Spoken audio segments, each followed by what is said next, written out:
जय भीम। मैं मेवालाल और आप देख रहे हैं बहुजन समय। साथियों, आज मैं बाम सेब के मीटिंग में आया हूं, तो वहां पर हमारे बीच में आप देख सकते हैं धर्मेंद्र कुमार मौर्य जी हैं। ये यूपी जौनपुर के हैं। मैं इनसे जानूंगा कि आखिर बहुजन समाज में जो तालमेल है, मुझे दिख नहीं रहा है कि SC ST OBC एक मंच पे आ नहीं पा रहे हैं। भाईचारा कैसे बनेगा? और OBC में भी इतना अंधविश्वास पाखंड है को OBC वो कंफ्यूज है कोई कि शूद्र है या क्षत्रिय है या क्या है ये। और अभी जो हाथरस कांड हुआ है इसके बारे में और जो चुनाव हुए हैं इस सब बारे में इनसे जानूंगा कि आखिर बाम सेब इसके बारे में क्या काम करता है। सर, सबसे पहले आपको जय भीम। जय भीम आपको भी। सर, अपना परिचय बताएं थोड़ा। मैं धर्मेंद्र कुमार मौर्य हूँ और निवासी जनपद जौनपुर उत्तर प्रदेश का हूँ और बामसेप में प्रदेश प्रभारी की जिम्मेदारी भी है उत्तर प्रदेश की। तो ये मेरा परिचय है जी। सर, आप बामसेप से काम कर रहे हैं। बामसेप का एक्चुअल काम क्या है कि आप लोग अभी काम करते हैं, तो आप लोगों का खर्चा बर्चा कहाँ से चलता है, कौन देता है खर्चा बर्चा? तो ये थोड़ा हमें डिटेल बताएं कि बामसेप आखिर काम क्या है। देखिए, बामसेप क्या है कि बामसेप SC ST OBC और माइनॉरिटीज़ के मतलब इनको अगर आप शुद्ध भाषा में समझिए तो जो पिछड़ी जाति के लोग हैं, शेड्यूल कास्ट मतलब अनुसूचित जाति के लोग हैं, अनुसूचित जनजाति के लोग हैं और कन्वर्टेड जो माइनॉरिटीज़ के लोग हैं जैसे मुस्लिम है, सिख है, बुद्धिस्ट है, ईसाई है, जैन है, लिंगायत है। तो इन लोगों का ये संगठन है और इनके माध्यम से ही ये जो समाज में सारा काम चलता है। तो समाज के हक और अधिकार की लड़ाई अगर आप लड़ेंगे तो समाज की हक और अधिकार की लड़ाई लड़ते समय समाज आपकी सारी चीज़ों की देखरेख करता है। मतलब आपके चलने फिरने, रहने, खाने, सारी चीज़ों की व्यवस्था समाज खुद ही करता है। इससे हमें किसी प्रकार की कोई ये ज़रूरत नहीं पड़ती है। और बहुत सारे लोग, हम लोग सक्षम लोग भी हैं जो लोग अपने घरों से भी लगा करके ये काम कर रहे हैं। तो अभी क्योंकि OBC के पास में बड़े पैमाने पर संविधान की वजह से बहुत सारा अधिकार आया, तो जिनके पास धन संपत्ति रखने का भी अधिकार नहीं था, वो धन संपत्ति सारी की सारी ही संविधान की वजह से आई हम लोगों के पास में। तो अगर हमारे पास संविधान की वजह से आई तो आज हमें अपने संवैधानिक अधिकारों का और अपने समाज को बताने का, उनको जगाने का काम तो करना ही पड़ेगा। तो ये काम हम लोग अपने ऊपर लेकर भी कर रहे हैं और कभी कभी हम लोगों को समाज के माध्यम से भी सहयोग मिलता ही रहता है। सर, कहने का मतलब अगर सीधे ढंग से आपसे कह दिया जाए कि आप दिमाग की लाइट आप लोग जगाने का काम कर रहे हैं समाज में। देखिए, समाज में ये बात सही है कि हमारे लोगों को ब्राह्मणों ने लगातार बरगलाने का काम किया। हमारे लोगों को शिक्षा की तरफ ना जा करके उनको अंधविश्वास की तरफ ले जाने का काम किया। लेकिन जब हमारे समाज में कुछ लोग पढ़े लिखे हो गए और उन लोगों ने या नहीं पढ़े लिखे भी थे, तो लगातार हमारे महापुरुषों ने जो आंदोलन चलाया और उसमें बड़े पैमाने पर OBC समाज के भी महापुरुष रहे। OBC समाज के महापुरुषों में जैसे उत्तर प्रदेश में अगर देखा जाए तो उत्तर प्रदेश में पेरियार लाल यादव का नाम आपने सुना होगा। पेरियार लाल यादव जी ने इतने बड़े पैमाने पर काम किया। बिहार से जगदेव प्रसाद कुशवाहा जी ने इतने बड़े पैमाने पर काम किया और रामस्वरूप वर्मा जी ने इतने बड़े पैमाने पर काम किया। साहू जी महाराज ने इतने बड़े पैमाने पर काम किया। तो ये तो OBC के ही महापुरुष थे ना। तो ये OBC के महापुरुषों ने एक दो नाम नहीं है, ऐसे तमाम नाम है। लेकिन सर, OBC में तो जो बैकवर्ड है, कंफ्यूज है, वो अपने आप को क्षत्रिय मानता है, शूद्र मानता ही नहीं है। तो कैसे भाईचारा बनेगा? नहीं, देखिए, वो क्या मानता है क्या नहीं मानता है, क्योंकि ये जो चाहे क्षत्रिय की पहचान हो चाहे शूद्र की पहचान हो, ये पहचान तो ब्राह्मणों ने दी ना। तो ब्राह्मणों की दी हुई पहचान क्यों जो है कि OBC स्वीकार करेगा? तो ब्राह्मणों की तो शूद्र क्यों बनेगा? शूद्र तो नीच होता है। नहीं, शूद्र बनने का मामला नहीं है। ब्राह्मणों के द्वारा जो बनाई गई व्यवस्था है, ब्राह्मणों के द्वारा बनाई गई व्यवस्था को नहीं मान रहे, बल्कि बाबा साहब अम्बेडकर के द्वारा जो संविधान में हमें संवैधानिक नाम दिया गया, OBC नाम दिया गया। तो संवैधानिक रूप से हम OBC हैं, ना हम ब्राह्मण हैं, ना हम क्षत्रिय हैं, ना हम वैश्य हैं, ना हम शूद्र हैं। हम OBC हैं। हम OBC की बात कर रहे हैं। हमें ब्राह्मण, क्षत्रिय, वैश्य, शूद्र से कोई लेना देना नहीं है। सर, मैं आपसे ये सवाल इसलिए कर रहा हूँ, एक गुप्ता जी मुझसे मिले तो गुप्ता जी कहने लगे कि जब से मोदी आए हमको OBC में गिन दिया, हमको नीच बना दिया, हमको शूद्र बना दिया। हम तो OBC सवर्ण में आते थे, लेकिन मोदी ने हमको OBC में गिना दिया। इसलिए कह रहे हैं कि शूद्र में नीच उनको महसूस होता है, इसलिए छत्री बनते हैं। देखिए, आपका जो कहना है, आपके कहने के अनुसार जो है कि कथनानुसार आप गुप्ता जी की बात कर रहे हैं, तो मैं इस पे ये बात कहता हूँ कि अगर गुप्ता जी ने ये बातें आपसे कही तो आपको उनको सवाल पूछना चाहिए कि भाई, अगर ब्राह्मण भी हिंदू है और हम भी हिंदू हैं, तो ब्राह्मण हिंदू और हम भी हिंदू और ब्राह्मणों के द्वारा बनाई गई व्यवस्था में यदि आप जो है कि कह रहे हो कि मैं वैश्य हूँ क्योंकि बनिया हूँ, तो वैश्य हूँ, तो हिंदू ब्राह्मण भी और हिंदू आप भी हो, तो फिर आपके बच्चों की शिक्षा का विरोध और आपके बच्चों के रोजगार का विरोध, आपके बच्चों को नौकरी देने के विरोध ब्राह्मण क्यों करते हैं? ये बात उनको पूछनी चाहिए। हमसे अगर आप ये सवाल पूछेंगे तो हम तो ये सवाल का जवाब हमेशा जो है कि चाहे किसी जो है कि वैश्य के घर में जाऊं, चाहे किसी क्षत्रिय के पास भी जाऊं, मैं तो क्षत्रियों के सामने भी ये बातें कहता रहता हूं, राजपूतों को भी कहता रहता हूं कि भाई अगर आप ये बात कहते हैं कि हम हिंदू है, तो हम यही बात पूछना चाहते हैं कि अगर ब्राह्मण भी हिंदू है और आप भी हिंदू है, तो इस देश के अंदर वो हमारी जाति जनगणना क्यों नहीं करना चाहते हैं? हमारी जाति जनगणना करें, उस जाति जनगणना से पता चलेगा ना कि अगर हमारी आबादी इतनी है तो लोकतंत्र है, संविधान लागू है, तो संविधान का लोकतंत्र ये कहता है कि संख्या के अनुपात में रिप्रेजेंटेशन, प्रतिनिधित्व। तो संख्या के अनुपात में रिप्रेजेंटेशन का मतलब ये नहीं होता कि रिप्रेजेंटेशन मतलब केवल नेताजी लोग होते हैं, रिप्रेजेंटेशन केवल इलेक्टेड लोग नहीं होते हैं। रिप्रेजेंटेशन दो प्रकार का संविधान में बाबा साहब अम्बेडकर ने दिया, एक इलेक्टेड दिया, दूसरा जो है कि सिलेक्टेड दिया। जो इलेक्टेड लोग हैं, जो चुनाव लड़ करके चुनाव जीत करके आते हैं, वो 5 साल के लिए प्रतिनिधि होते हैं। लेकिन जो अपनी पढ़ाई पूरी करके, वो अपनी परीक्षा पास करके, इंटरव्यू दे करके आता है, तो अगर वो 25 साल की उम्र में नौकरी में आया तो 60 साल की उम्र तक नौकरी करेगा ना। तो जब 60 साल की उम्र तक नौकरी करेगा तो वो 35 साल के लिए समाज का रिप्रेजेंटेटिव है। और ये रिप्रेजेंटेशन, ये प्रतिनिधित्व बाबा साहब अम्बेडकर ने इसलिए दिया संविधान के अंदर कि ये प्रतिनिधित्व अगर नहीं होगा, अगर मेरे समाज के अध्यापक का नहीं होंगे, तो हमारे बच्चों का ध्यान कौन स्कूल में रखने वाला है? मैं आपको ये रोक रहा हूँ। हाँ। मैं समाज में, गांव में देता हूँ कि अगर बाबा साहब का जयंती होगा और रविदास की जयंती होगा तो केवल चमार चमार मनाएंगे, और पटेलों का जयंती हो तो पटेल पटेल मनाएंगे, गाड़िया का जयंती हो तो धोबी धोबी मनाएंगे, यादव का ललित सिंह और जो महापुरुष की जयंती हो तो यादव मनाएंगे। तो जब जातियों में अलग अलग जाति मनाएंगे तो भाईचारा कहाँ से बनेगा?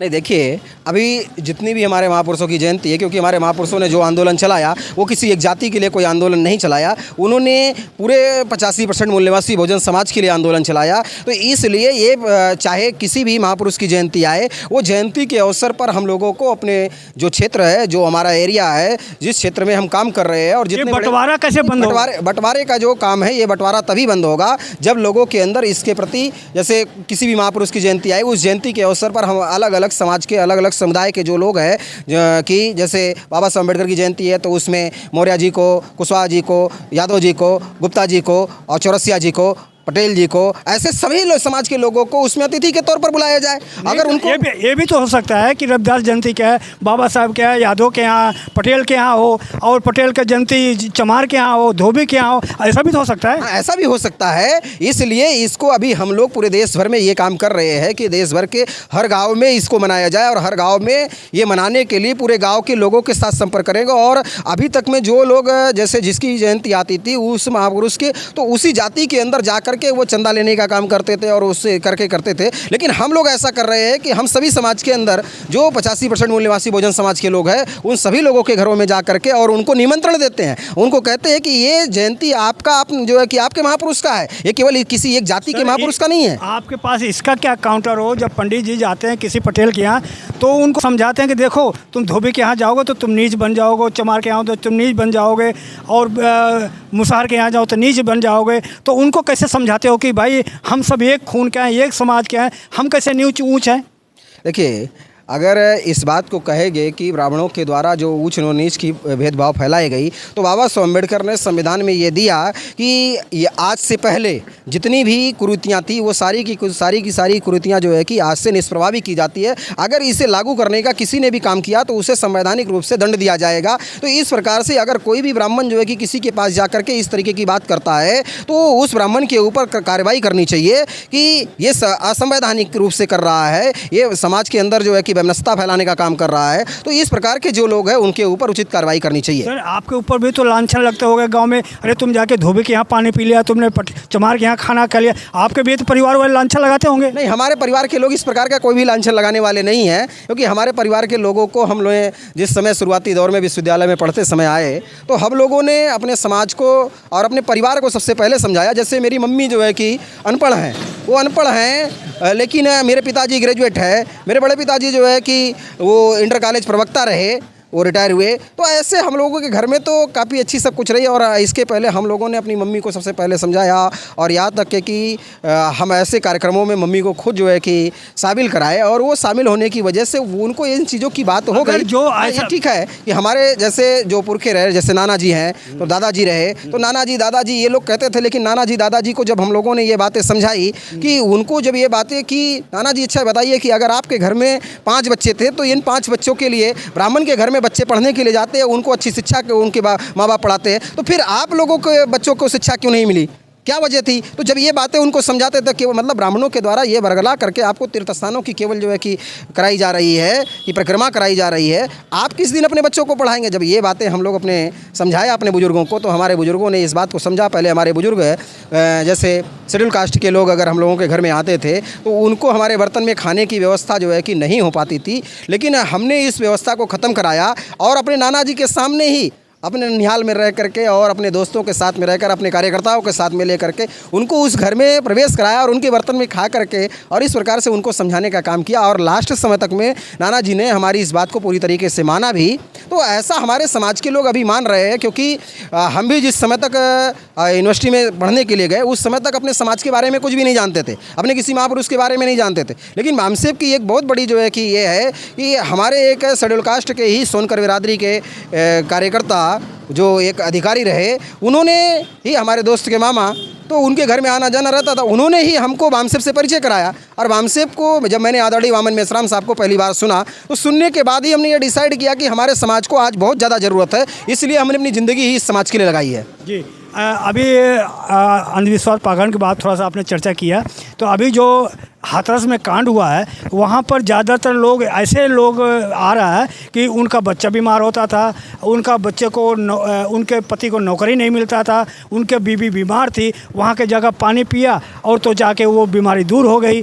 तो ऐसे बहुत से लोग जो गरीब तबके पास थे, जिसके पास पैसे नहीं थे, डॉक्टर के पास नहीं जाते थे, ऐसे लोग वहाँ पर जाते थे, वहाँ अपना जान गंवा दिए। तो इसको कैसे रोकथाम करेंगे? देखिए, इसकी जो रोकथाम है तो सबसे पहले मैं इस संदर्भ में बताना चाहता हूँ कि ये बहुत उच्च लेवल का मामला है कि एजुकेशन और भारत में जो मनुष्य का मनोविज्ञान है, क्योंकि मनुष्य का मनोविज्ञान बहुत बड़ा काम करता है। मतलब हम अपने क्योंकि मैं मनोविज्ञान का भी स्टूडेंट रहा हूँ, मनोविज्ञान मैंने पढ़ा है, तो मनोविज्ञान पढ़ने की वजह से मैं ये बताना चाहता हूँ कि आदमी को जिस चीज़ से संतुष्टि मिलती है कि उसने इस बात को ये संतुष्टि मान ली कि मैं अगर ऐसा करूँगा तो वो जो हमारा ये दिमाग मस्तिष्क है, मस्तिष्क में हमारे पिट्यूटरी ग्लैंड है, जो हमारी पिट्यूटरी ग्लैंड है, वो पिट्यूटरी ग्लैंड क्या करती है? वो पिट्यूटरी ग्लैंड करती है कि अगर हमने ऐसा मान लिया, जैसे हम रोड पर चल रहे हैं और रोड पर चलते हुए अगर हमने अपने दिमाग में बार बार सोचा कि आज मेरा एक्सीडेंट होगा, आज मेरा एक्सीडेंट होगा, और मेरे दिमाग में दिन भर वही चल रहा है, तो ये श्योरिटी है कि उस दिन मेरा एक्सीडेंट ज़रूर होगा। क्योंकि ये ऐसा जो है कि मनोविज्ञान है और ये मनोविज्ञान की वजह से होती है। और हमारे लोगों की मनोदशा इसी वजह से ख़राब है, क्योंकि सदियों से जो है जो शासक वर्ग है, ये शासक वर्गों ने हमारे लोगों को बरगलाने का काम किया और पाखंड को फैलाने, क्योंकि उनको ये मालूम है अगर ये पाखंड नहीं रहेगा, अगर ये पाखंड खत्म होगा तो पाखंड खत्म होगा तो क्या होगा? विज्ञान की निर्मित होगी, विज्ञान की निर्मित होगी, तो विज्ञान जब निर्माण होगा तो लोग इस बात को समझेंगे। इसीलिए भारत के अंदर जो मनोविज्ञान है वो मनोविज्ञान उस लेवल पर रिसर्च के लिए भी नहीं दिया जाता। आपको सुनकर बहुत आश्चर्य होगा कि जो दुनिया की डेवलप्ड कंट्री है, डेवलप्ड कंट्री में, विकसित देशों में क्या है, जैसे अमेरिका है, अमेरिका में क्या है? अमेरिकन जो है कि साइकोलॉजिकल एसोसिएशन है, अमेरिकन साइकेट्रिक एसोसिएशन है। भारत में इस तरीके का मनोविज्ञान के ऊपर कुछ है क्या? तो इस प्रकार से जो है कि जो हाथरस का कांड है, ये हाथरस का कांड में मैं तो इस बात को कहूँगा कि उत्तर प्रदेश का जो मुख्यमंत्री हैं, उत्तर प्रदेश के मुख्यमंत्री खुद ही जो है कि पाखंड फैलाने में लगे हुए हैं। तो इस ऐसी स्थिति में जो बाबा है, ये बाबा को बढ़ावा देने का काम भी इन्हीं लोगों ने किया। वो बाबा भले जो है कि ये कहा जा सकता है ये बाबा भी शेड्यूल कास्ट से ही है, ये बाबा जो है कि शेड्यूल कास्ट के जाटो समाज से है। और इस जो सत्संग था, इस सत्संग में बड़े पैमाने पर शेड्यूल कास्ट के लोग ही शामिल थे, बड़े पैमाने पर। इसका रिकॉर्ड है कि ये जो जनसंख्या थी इसमें बड़ी आबादी शेड्यूल कास्ट की ही थी और ख़ास तौर पर जाटो लोगों की थी, और उनके अंदर जो अंधश्रद्धा थी और उसमें बड़े पैमाने पर महिलाओं की संख्याएं थी। इसलिए बाबा साहब अम्बेडकर ये बात कहते थे कि मैं किसी समाज की जागृति का आकलन इससे करता हूँ क्योंकि इस समाज की महिलाएं कितनी जागृत हैं। तो महिलाओं को इस बारे में जगाने के लिए, और आज जो हमारे पुरुष वर्ग जाग रहे हैं, जो इस बात को समझ रहे हैं, जो ऐसे जो है कि कार्यक्रमों में आ रहे हैं, ऐसे आंदोलनों में शामिल हो रहे हैं, महापुरुषों को जान रहे हैं, वो सबसे पहले अपने घर में अपनी माँ को, अपनी बहन को, अपनी बीवी को, अपनी बेटी को, उनको भी इन कार्यक्रमों में शामिल कराएं, उनको भी अपने महापुरुषों को पढ़ने के लिए। वो क्या हो रहा है कि उनके पास में जो स्कूली शिक्षा है, वो स्कूली शिक्षा तो अपने बच्चों को दे रहे हैं, लेकिन जो उनके सामाजिक शिक्षा है, जो अपने महापुरुषों की शिक्षा है, वो महापुरुषों की शिक्षा ना देने की वजह से ऐसी समस्याएं खड़ी हो रही है। सर, एक चीज़ मुझे ये चीज़ थोड़ा समझाने की कोशिश कीजिए कि वो बाबा ना पैसा लेता ना चढ़ावा चढ़ाता है, और वहाँ किसी को देवी देवता का फ़ोटो नहीं लगाता, और बाबा साहब को कहते हैं मैं मानता हूँ, लेकिन जब इतना कुछ ले नहीं दे रहा तो कैसे उसका धंधा फल फूल रहा है, ये समझ के परे है। नहीं देखिए, अगर ऐसा आपका कहना है कि ये बाबा किसी से पैसे नहीं लेता है, ये नहीं करता है, तो आपको ये जानकारी मैं देना चाहता हूँ कि किसी भी प्रकार के सत्संग पूरे भारत में जो चलाए जा रहे हैं, तो हर जगह पैसे आते ही आते हैं। ऐसा कहीं से भी दिखाई नहीं देता है कि पैसे नहीं आते हैं, क्योंकि अगर पैसे नहीं आएंगे, जैसे धीरेन्द्र शास्त्री वाले में वहाँ पर्ची कटती है और वहाँ पैसा मतपेटी भी होता है, लेकिन यहाँ बताने के लिए जो मैं सुन रहा हूँ उसके आधार पर कर रहा हूँ। आप केवल सुन रहे हैं, इसमें बड़े पैमाने पर लोग पैसा पहुँचाते हैं, बड़े पैमाने पर इनके आश्रमों में ले जाकर दे आते हैं। इनके जो सत्संग होते हैं ना, इनकी कोई जो है कि चंदा की पेटी होती है, दान पेटी होती है, कुछ नहीं होता है, लेकिन इनके पास में ले जाकर के लोग पहुंचा देते हैं। तो ऐसा लोग करते रहते हैं। देश में कोई भी चीज़ अगर फूलेगा तो जहाँ पर अर्थ की ज़रूरत है वो अर्थ से ही होने वाला है। अगर इतनी बड़ी सत्संग की व्यवस्था की गई तो इतने बड़े सत्संग की व्यवस्था बगैर इसी ऐसे ही नहीं हो गया, उसमें भी पैसा लगा। तो ये पैसे लगे हुए, तो ये पैसे कहाँ से लगे? ये पैसे समाज के लोग देते हैं बड़े पैमाने पर। एक चीज़ और थोड़ा सा कन्फर्म क्लियर करना चाह रहा हूँ कि जैसे धीरेन्द्र शास्त्री जो करते थे तो उसको तो कहते हैं चमत्कारी बाबा थे, लेकिन ये जो अभी ये बाबा है इसको ढोंगी बाबा कह रहे हैं। तो बाबाओं में क्यों इतना अंतर दिख रहा है?